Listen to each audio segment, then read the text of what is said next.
Hello all welcome to Rasa spice route. So, ఈరోజు మనం Navratri special day 9 ప్రసాదమైన కమ్మనైన పెసరపప్పు పాయసాన్ని ఎలా చేసుకోవాలో చూద్దాం. సో, ముందుగా ఒక పాన్ హీట్ అయిన తరువాత అరకప్పు పెసరపప్పును వేసి మంచిగా గోల్డెన్ బ్రౌన్ కలర్ వచ్చేంత వరకు ఫ్రై చేయాలి. ఆ తర్వాత ఫ్రై చేసిన పెసరపప్పుని మనం ఒక 2 టైమ్స్ వాష్ చేసిన తరువాత ఒక హాఫ్ అన్ అవర్ పాటు సోక్ చేసి పక్కన పెట్టుకోవాలి. ఆ తరువాత అదే పాన్‌లో ఒక 2 టేబుల్ స్పూన్స్ ఆఫ్ నెయ్యి వేడైన తరువాత సన్నగా తరిగిన ఎండు కొబ్బరి ముక్కలను వేసి గోల్డెన్ బ్రౌన్ కలర్ వచ్చేంత వరకు ఫ్రై చేయాలి. నెక్స్ట్ అదే పాన్‌లో కాష్యూస్ ఇంకా రైజిన్స్‌ని కూడా వేసి మంచి గోల్డెన్ బ్రౌన్ కలర్ వచ్చేంత వరకు ఫ్రై చేసి, ఈ డ్రై ఫ్రూట్స్ అన్నింటిని పక్కన పెట్టుకోవాలి.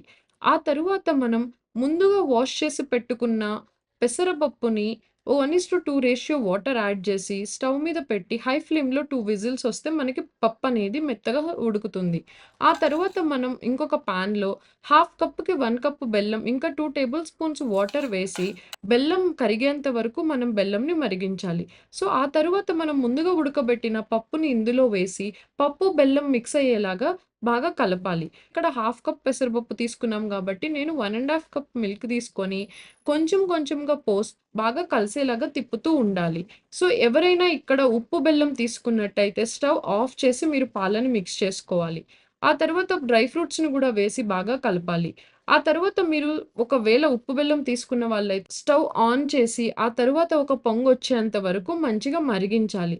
వన్స్ మరిగిన తరువాత పప్పు పాయసం అనేది థిక్ కన్సిస్టెన్సీ రావడం స్టార్ట్ అవుతుంది. సో, ఆ టైంలో మీరు స్టవ్ ఆఫ్ చేసుకొని, దాన్ని సర్వ్ చేసి ప్రసాదంగా అమ్మవారికి నివేదించవచ్చు. అదే విధంగా మనం డే మొత్తం దీన్ని బయట ఉంచినా సరే, అదే కన్సిస్టెన్సీలో మెయింటైన్ అవుతుంది.